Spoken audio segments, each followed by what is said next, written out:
home very upset one day after school, and he said, I can't be friends with those people anymore. We went into a shop and one of them stole a coat and just walked out with it and stole it. And I feel sick and I don't want to be part of that. And he was crying. He was really upset. And I was like, yes, like, thank God. Like he figured it out. I let him go to his edge, and I was right on the point of like saying, these guys are not okay for you to hang out with. And he got there himself.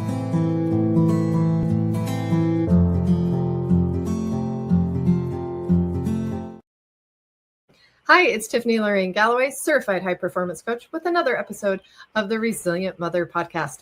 Welcome to the new year. We are in 2026.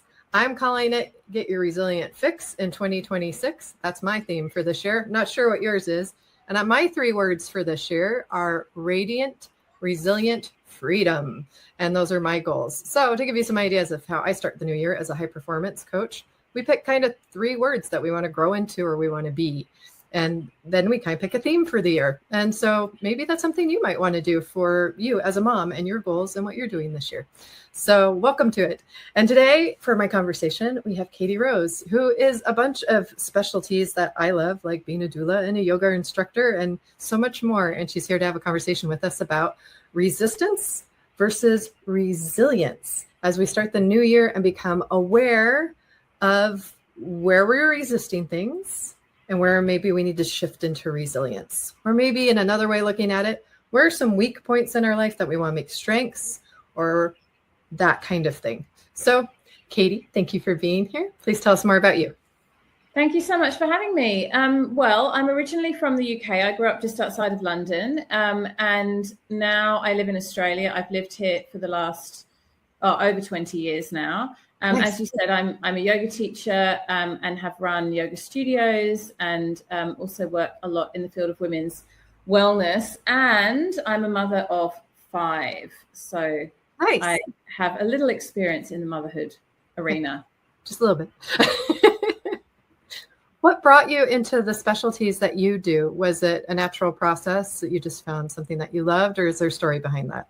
Well, it's funny because people ask me that question sometimes, and I feel like so many women have a kind of like a pivot moment story. Like, I used to work in corporate and then I kind of got burnt out, or that type of thing is really common narrative. Actually, for me, I've done what I do now pretty much my entire adult life. So I became a yoga instructor at the age of 17 and just loved yoga and was very interested in all the philosophy and the spirituality around that. I've also always had a huge interest in pregnancy and childbirth. So even before having my own children, I was running a lot of prenatal yoga classes and became a doula after I had my first child, which was nearly 20 years ago now.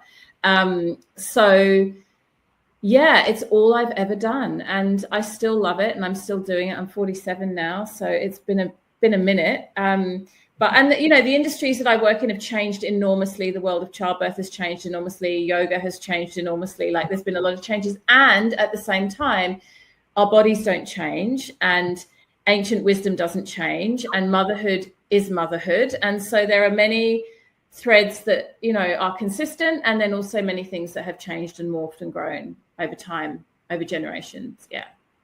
How have you applied that knowledge into your own motherhood? Oh, that's a huge question straight off the bat. I love it.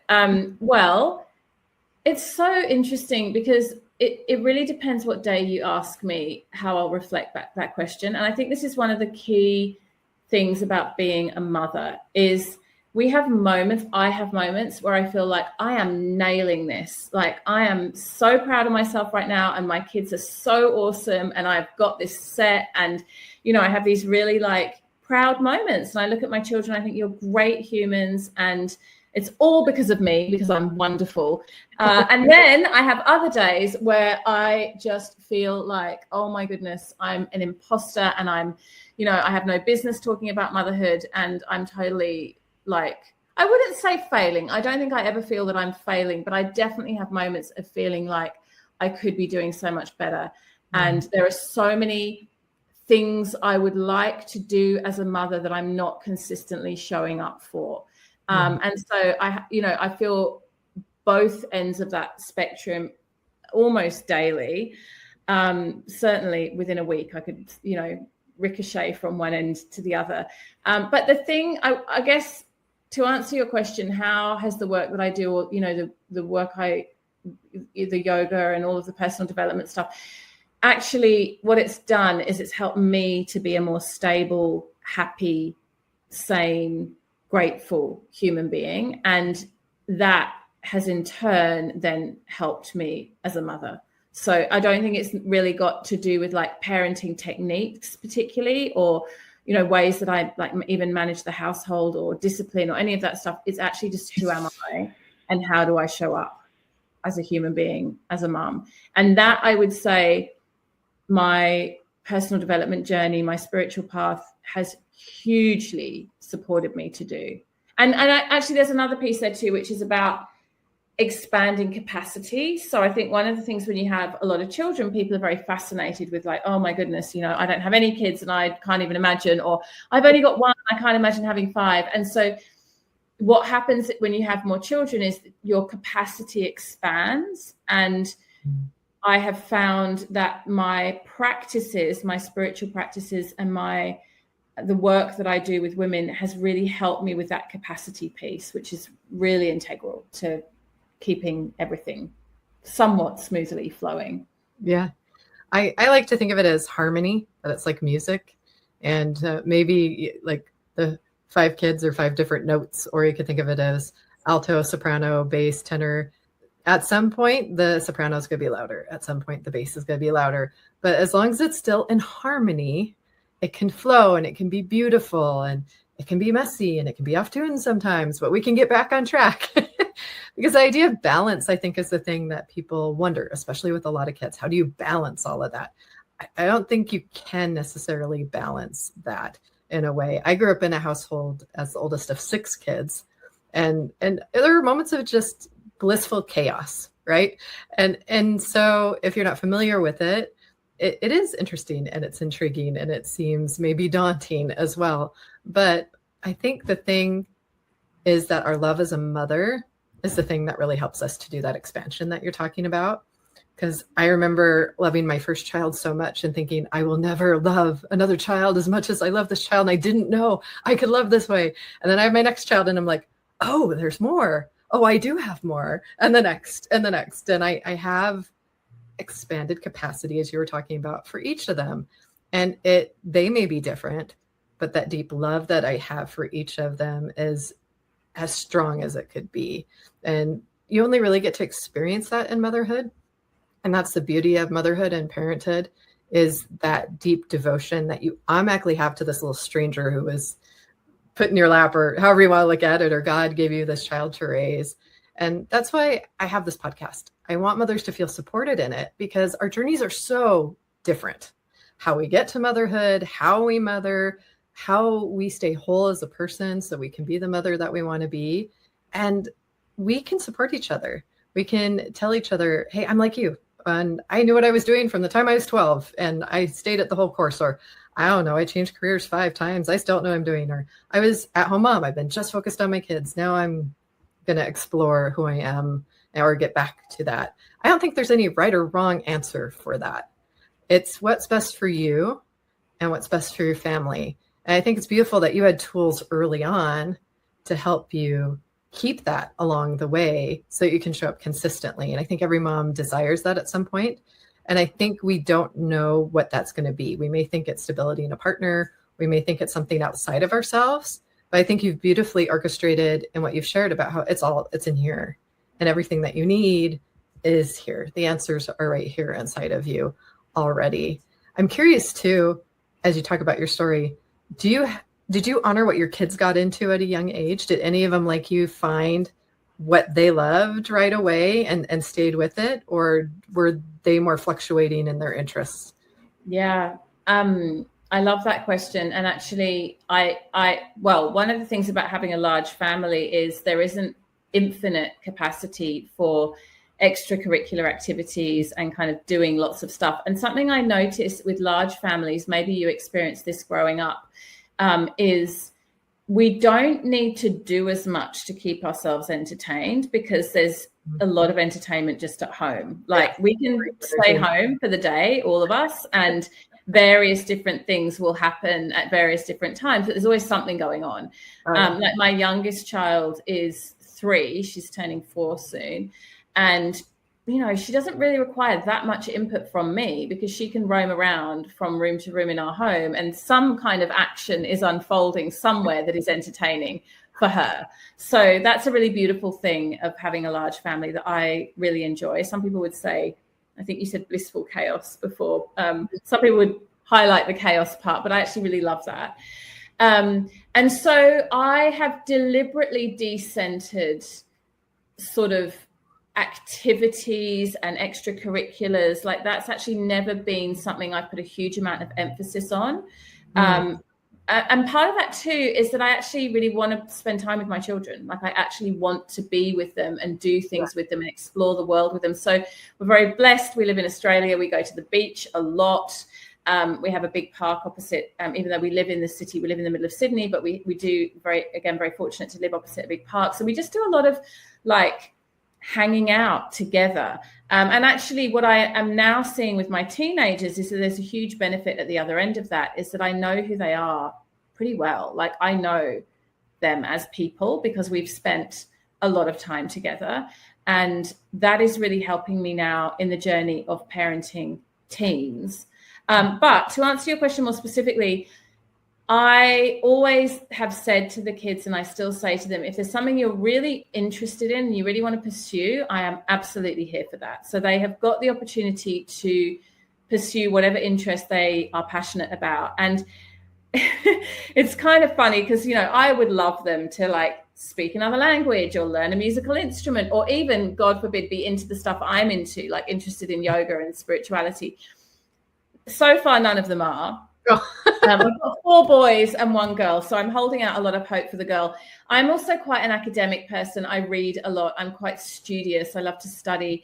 None of my kids do. Their father is a motor mechanic, very hands-on, kind of practical, tradey guy. And the older 2 boys are both following in his footsteps and becoming motor mechanics. And my father, who is in the process of moving to live with us as well, he's getting a little bit older and he's going to come and live with us in the family home.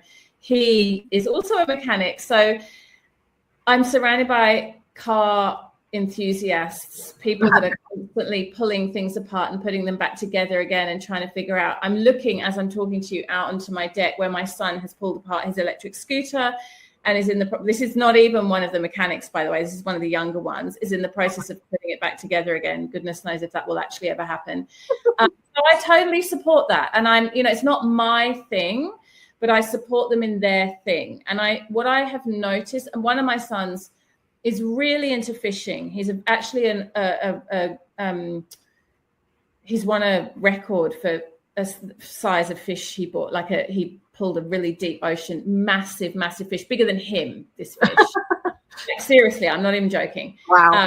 He won like a world record for his age, like really, really into it, seriously into it. So not my thing. I'm a vegetarian, lifelong animal rights activist. Like I feel very confronted by the fact that my son is obsessed with fishing, but he's so passionate and he has found people that will take him out to do deep ocean fishing. He's in communities, he's in Facebook groups. Like he has a passion and he is pursuing it. It's not my thing, but I totally support him to have his thing. And I think, you know, I observe that some parents, some mothers try to kind of live vicariously through their children and want their children to do either the things they didn't do that they wanted to do, or be like a mini me extension of them and do the things that feel aligned for them or their passion. And I let go of that, maybe not so much completely by choice, but I have now completely let go of that because my kids have very different interests to me. What matters though, and this I feel very strongly about, it matters that they are interested in something. Yes. I want them to be passionate. I want them to, you know, love the thing they do, be lit up by it. Like when my kids talk about cars or my fishing son talks about fish, there is a light there and an energy and an enthusiasm for life that is my business as a mum, to nurture that, support that, watch that grow. And so where I see those seeds, I really want to water them, even if the plant that I'm watering is not quite the plant that I had in mind. Or the color, or the shape, or the fragrance. Right. No, it's extremely unhealthy for parents to try to live vicariously through their kids, because it objectifies their kids as some kind of ownership or doll or trophy or achievement. And that's detrimental to the child. They lose their own identity in the process and their own voice. And at some point, there will be retribution for that in adulthood. And it also doesn't allow the authentic person they were meant here to be come through soon enough. Every child that is born, and I think you can attest to this as a doula, is born a genius, is born with the full capacity of their full potential. And if we don't honor that, it can be taught out of them by our expectations, by what we let society put on them, by what friend circles we let them be around, by if we give them enough of our time or not. And so I think there has been a shift more towards this, because this is where society is going. It's going to be about individuality and embracing your full individuality to the uniqueness that you are, to stand out in the world and to be seen as valuable. It's not going to be the cookie cutter. I got a high school degree. I got a diploma. I got this. I make this much money. There's too much variation now. And there's too much technology to take care of those kind of basic things. So this generation absolutely needs to know what fires them up, what they're passionate about, because that's how people are going to be drawn to them. And that's how they're going to find their community and the vibration of what they're meant to do in this world. And I love how you talked about being support through all of that, because we really are that pillar for our kids. We're meant to be that pillar of strength for our kids. So it's not that you have to separate yourself from it, but you do need to honor them as the individual, and that they're going to grow up and be adults and have their own life. It's the relationship. It's knowing, hey, I'm home for you. I'm safe space for you. I'm here for you. I think that's so important. And it's funny because I have kids who love the same things that I do. And I'm thrilled about that, because I can help them. I can teach them. I can point them in different directions. I know how to give them that opportunity in ways I didn't know at their age if they want it. But I have to be careful to make sure that they don't feel that pressure from me. I try to really communicate, if this isn't fun for you anymore, we can stop. If this is what you love and you're enjoying it, I'm so happy I can kind of help you and mentor you with this. But the minute it's not fun anymore, the minute you feel like you don't want to do it, that's fine. You just need to communicate that with me. You're not going to hurt my feelings. This is your life and your choices. I'm just here to be that foundation and base for you and give you all the love that I have for you.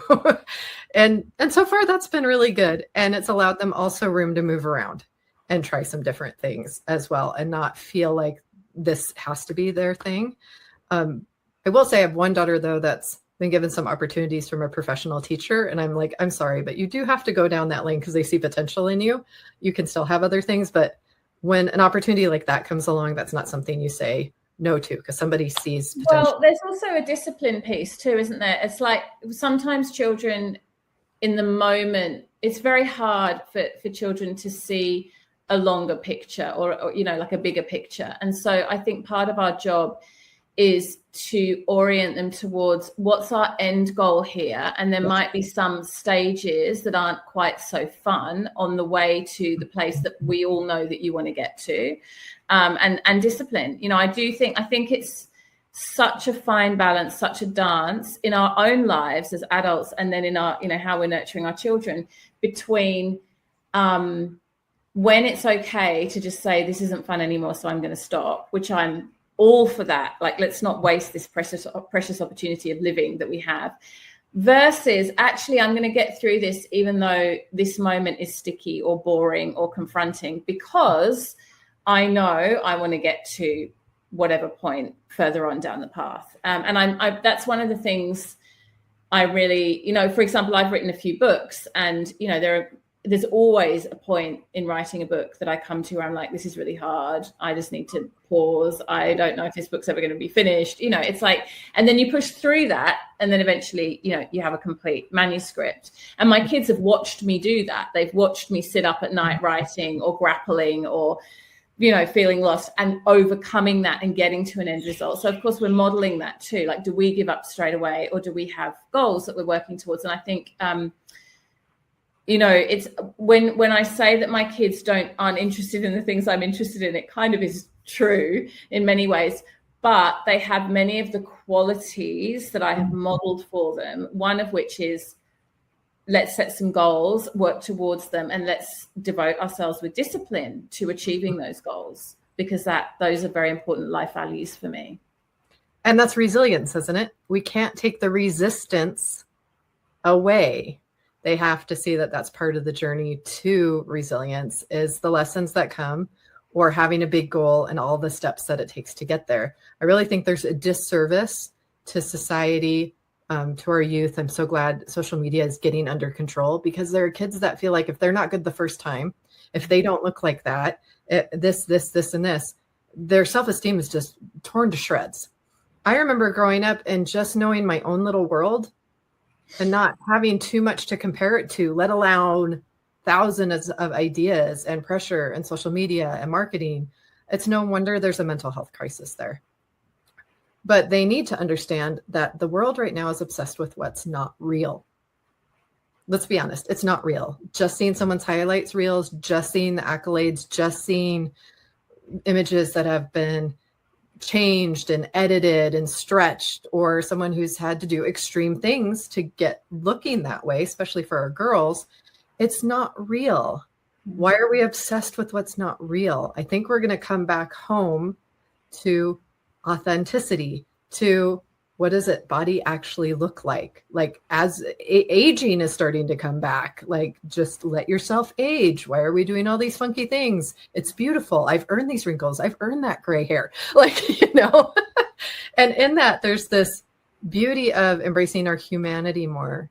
And our kids need to see that in the goals that they make, but just in themselves, back to that value of who they are individually. And it's beautiful that you talked about your example, because there are definitely success leaves clues, right? There are patterns that will help you get to those goals, no matter if it's writing a book versus catching the big fish or fixing the car. There are steps, there are processes. You need a mentor, you need to study, you need to know the parts, you need to know how they fit together, you need to know what fishing hook, I guess, to have and where to fish. And all, there's all these details of part of it. And kids have that capacity to have such great curiosity and joy about it, that why would we want to stop that?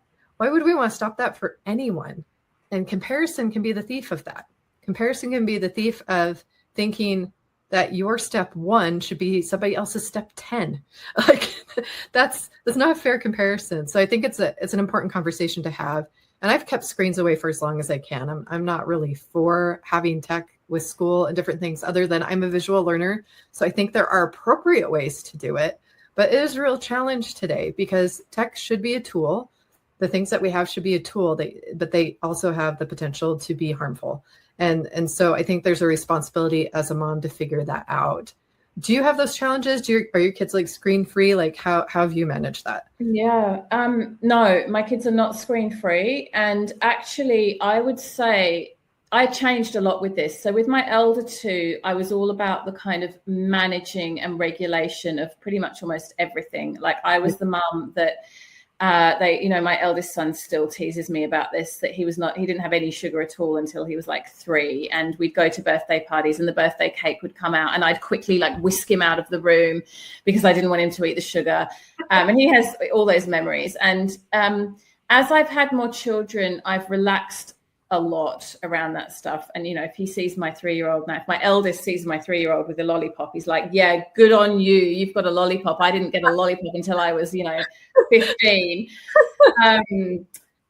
But the reason is, it's not because I've become kind of looser as a parent. What I have realized, and I've witnessed this in myself and my own family, and I've seen it in many, many friends and other mothers and parents and families, is if you are too restrictive around anything, whether it's screens, sugar, friend groups, even bedtime. I've really taught my kids, one of the biggest gifts I think I've given my children is the capacity for self-regulation. And I'm not saying they have it in all areas and in all ways, but I see now it's been a huge theme in my parenting and in myself and in our family. And my kids are pretty good at, I've had enough sugar, I'm going to put this candy away. I'm really tired, I'm going to have an early night. I've just spent 2 hours gaming, I'm going to go throw a basketball in the court at the park, or I'm going to ride my bike around. They're pretty good at that. And what I've also noticed is it's all of them. It's not just individual personalities. They seem to have, not always, not in all situations. I don't want to say like this is perfect, but I compare myself to other families and other parenting situations, and I notice, this is something we're really good at in our home. And I think it's because I have, after 5 children, it's taken me 5 to get here. I didn't, this is the work in progress. I've found a really good balance between you get some choice here, and also there are some boundaries and some discipline. Like, we all go to bed by 10 o'clock and we don't have phones and iPads in the bedroom. And it's just how the household is. It kind of shuts down and gets dark and everyone sleeps. So they know that. But in between times, if someone wants to like do something on an iPad or go watch a movie, or it's quite fluid and quite free. Another area in which I've really tried to do this is if my kids have had friends that I don't really like very much, or I don't feel a great influence, is I've tried to give freedom and spaciousness around that and give them the opportunity to figure it out for themselves over time. Like, I remember, this is going back years now, one of my sons got in with a group I really didn't like at all. And I was really in a battle with myself about whether to intervene or not. And at one point he came home very upset one day after school, and he said, I can't be friends with those people anymore. We went into a shop and one of them stole a coat and just walked out with it and stole it. And I feel sick and I don't want to be part of that. And he was crying. He was really upset. And I was like, yes, like, thank God. Like, he figured it out. I let him go to his edge, and I was right on the point of like saying, these guys are not okay for you to hang out with. And he got there himself. So whenever I can allow a kid to get there themselves, and sometimes, there will be points at which I'm like, get off the gaming, turn off the TV. Like, you need to do your homework. You need to go move your body. Like, absolutely. But I'm a lot looser than I ever have been. And I've become more relaxed. And it's because I think I've seen across the board that teaching self-regulation is way more important than having really strict rules that then as teenagers, they just go, I'm going to do whatever I want. And that causes a lot of problems. Or you can have the golden child who does whatever you want them to do, and they never learn how to make decisions for themselves. Because what we're talking about here a lot is that ability to give them agency, to give them room to make decisions and to make their own mistakes, and to give them the confidence that they can make good choices.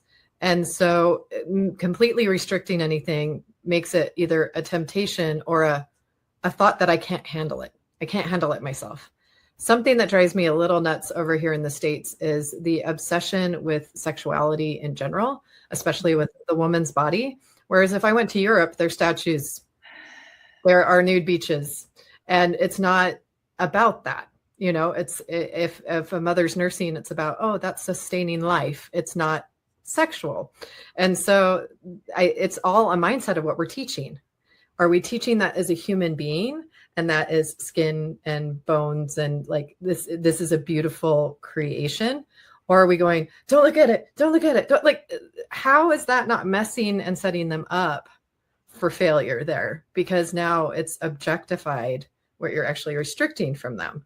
And I think that can be true with video games or anything else. I think if they can understand, especially the psychology behind marketing and different things, like I share with my kids, if there's a commercial for it, you likely do not need it, because they had to pay money to get it in front of you.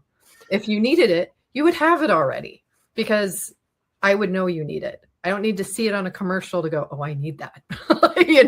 Like, you have shoes and socks and the basic things. And we have some fun wants, right? You can have some wants. That's fine. But I don't want marketing to tell you what that want is. I want you to tell you what that want is. I want you to tell you what that need is. And so that internal self-regulation, that internal world, I think that's the superpower for who's going to be successful in this coming generation. I could not agree more. And it's almost like I fell on it by accident on the parenting journey. Like I've kind of gone, oh my goodness, these kids are really good at self-regulating. And how did I do that? And I've kind of had to work back retrospectively. And the boy's father is also, he's very good in that way. I guess that's something we have many differences as parents, but there's a consistency there around self-regulation, and we talk about it a lot. We're in conversation. We talk about things like addiction and not making good choices and what the consequences of choices are in all different areas, even just really simple things like sleep, how important it is. It's so critical, and our food, all the things. And I'm guessing from a really young age too, not waiting, but if they get curious about it, having that conversation. Is that how you gauge it? Because that's how I do. And then Absolutely. I feel like they will lead with when they're ready and they need to know. It's like that is absolutely right. Like, when the questions come, I do the best to answer them in an age appropriate way and have those conversations. Like, drugs or alcohol is a good example of that. Like, when they're curious and asking questions, then in an age appropriate way, we'll have a conversation about that. And they also witness what happens in households where people consume too much alcohol, or they're just witnessing the world. And then instead of this is another part of this self-regulation piece. As a parent, I don't want to traumatize my children by exposing them to things that are really inappropriate. I'm not saying that in any way, but I'm also not in the business of curating the world so it's palatable for them. I don't agree with that. I think that let's talk about the homelessness that we're witnessing. Let's talk about animal cruelty that we might see. Let's talk about people who are clearly high or drunk. Let's actually have those conversations, talk about why and how that might have happened, and how you might avoid that happening to you. Let's have the conversation. And another piece that I think around this self-regulation that is really important is that I'm available for every conversation. There's nothing really my kids can't talk to me about. And that gets harder as they get older, because then they will come to you and talk about things that are really, really difficult to have those conversations. Like, there are times that my kids want to talk about drinking or partying or that kind of thing. And it's hard for me to hear what's going on in their peer groups and in their relationships. And I want to be the parent that's available for those conversations. And I think because I have been, my kids are, very open in talking to me, which, there's also been times like the coat stealing incident and other times that they've brought to me things that I don't feel comfortable with. And that's part of the journey too. We're in a very different generation now. The generation that we grew up in sounds like very similar for you, Tiffany, as well, where our parents really didn't know what we were getting up to. Like our parents, no mobile phones, no tracking devices. We didn't have the same type of relationship where they were really inside our lives in the same way. And I feel like there was a lot of they just didn't know. And whereas now I sometimes feel like I know too much. Yeah, I agree. And it's interesting because I grew up with a really narcissistic home. My dad lost his sister and just never really dealt with it for murder. And that reflected his parenting and he thought love was control. So I lived very much in a very sheltered box, because safety was, I'm never going to lose someone again. And it's taken me years to understand where that came from. And I would kind of just be the good little kid that would stay out of trouble so I could be on my own. But it really was it's been interesting with technology coming in, because I've really appreciated the privacy and not having things, and the toxic relationships of past experiences. They don't have anything to draw from on me. Like if I don't put it out there, they don't have anything to work with. And at the same time, if I put stuff on social media and I have to be careful and curate it or different things, like they do find ways. And then people can make up stories sometimes. And that's really frustrating because I'm putting stuff out there like this podcast to be positive, to be a good influence, to, honor motherhood, whatever that looks like for people. But there's still some judgment that will come with being yourself and putting yourself out there, no matter how well-intended you do it. And today, I think it's so important that we go deep enough with our kids and in communication, like you're talking about, and in relationships to know somebody more than skin deep. Like we really have to, when we're talking about the homeless, like you said, I mean, that's not comfortable for everyone to talk about, but it's important. These are people. This is a problem. This may be something we can do something about. Hello. Thank you for joining us today. Please don't forget to subscribe so we can share this message. We are a worldwide podcast with guests all around the world, and we want to continue to grow this community. You can find us on socials. You could also be a guest. Look for that link below if you'd be interested in being a guest on the podcast. If you know a sponsor or would like to be a sponsor, please reach out to me or Catherine as well. Sure. We want you all on this journey. We want to hear your stories. We want to share your stories. We want to gain strength from each other because together we're stronger. And to never forget the blessing of being a mother and what we're creating. We're creating the future every single day of our lives. So get on this train with us and let's do this thing, moms. I believe in you. Believe in yourself. God bless. And we'll see you around. Take care.